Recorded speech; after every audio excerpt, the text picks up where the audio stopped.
I was born in Ukraine. And when I tell people that I was born in Ukraine, people ask me, is it true that in Ukraine, people drink a lot of vodka? It's true. But there are some limits.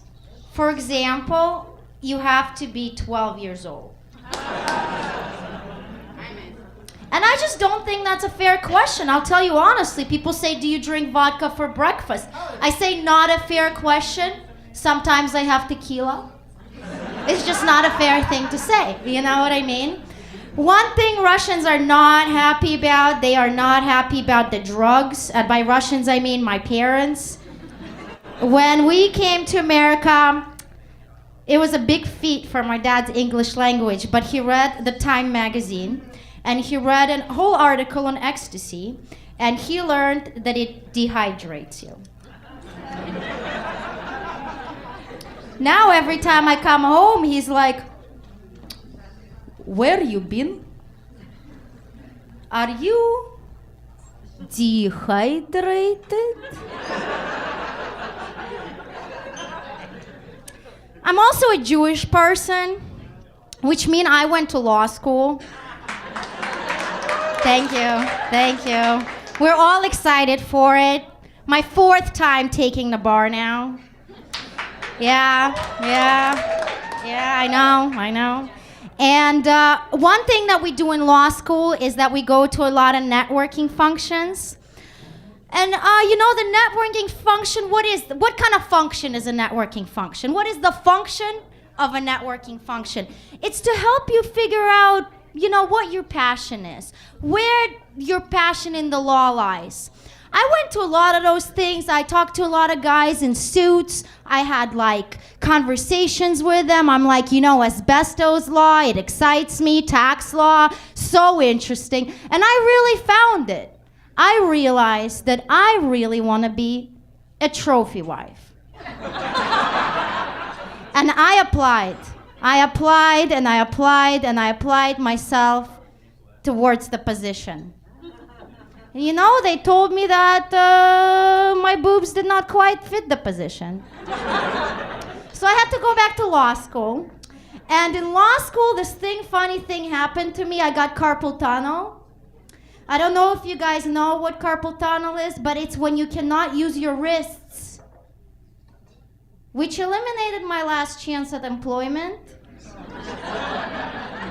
in stripping. Because I literally cannot hold on to the pole. I fall down. I want you guys to know that my family does not want me to be a stripper. They do not understand under that kind of stuff. That is all my idea. They want me to marry a nice Jewish boy. That's right. Who is this mythical creature? Please raise your hand if you're right here. Nobody? No, nobody, huh? Because they don't exist. A nice Jewish boy is a mythical person that has a nice job, drives a nice vehicle, somebody whose grandmother, my grandmother, met at Plumber Park, which is where all the Russians hang out. And that is pretty much it. And, I personally did not want to go out with the Jews myself. I figured that dating a Russian Jew here, for me, it's like living in front of an international food court and always eating gefilte fish at your grandma's house.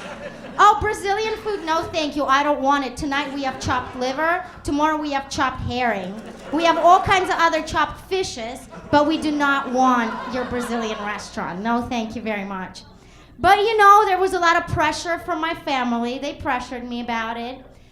And I went out with a lot of ugly guys. With a lot of guys that are kind of boring. And if I said, Grandma, he's ugly, my grandma would be like, what?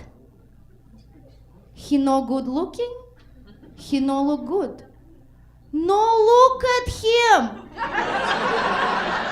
He is doctor. He give you all the medicine you need. I say, Grandma, he's boring. Oh my God, he boring? Oh my God, no listen to him. Is man circus? Man is not circus. He has car dealership. Think about it. If I did not want to go out with the ugly Jews, my grandma brought out the big guns. Do you guys know what the big guns is? The big guns is I came to America for you. In Russia, I was big doctor. People come to me from all over the place. They bring me money. They bring me candy. They bring me goat. Do I take? No. I come to America for you. And now I sit here and you no marry nobody.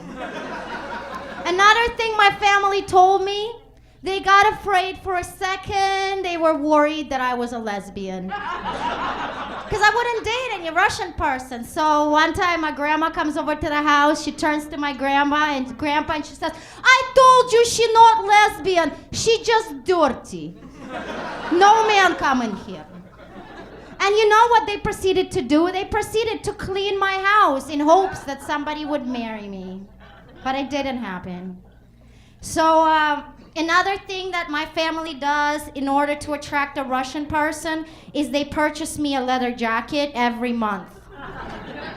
I don't know if you guys know what I'm talking about, but if you know anything about Russians, you will know that there are no Russian people without a leather jacket. I have about 3,200. And I don't know what they're thinking. Maybe they're hoping that our leather jacketed will attract each other. Our gold chains will gravitate toward each other. We fall in love and have leather jacketed babies.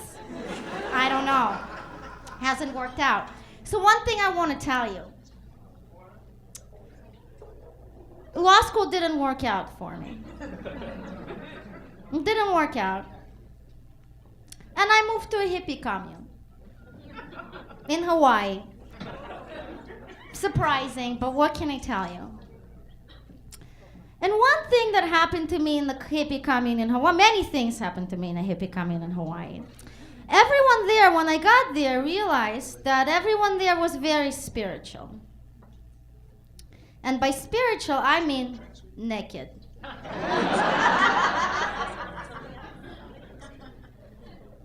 Once I tried to have the most intellectual conversation with a man for like an hour, and I was trying not to look at his spirituality, which was difficult, because he was using it as a pointer. And one thing that happened to me in Hawaii that's so beautiful, I want to tell you, is I got a tattoo of a tiger on my back. I show you now. Okay, I don't know if you can tell. I don't know if you can see. Thank you. And it's for me or my tiger, I don't know. And I jumped off a cliff, because once you get a tiger tattoo, you jump off a cliff, you know what I mean? And the cliff was really high. And I want to tell you, I want to share you guys part of this experience, is that the hardest part about jumping off the cliff in Hawaii with a tiger tattoo on your back is trying to get back up with carpal tunnel. Thank you guys, I'm Vicka. Much love to you.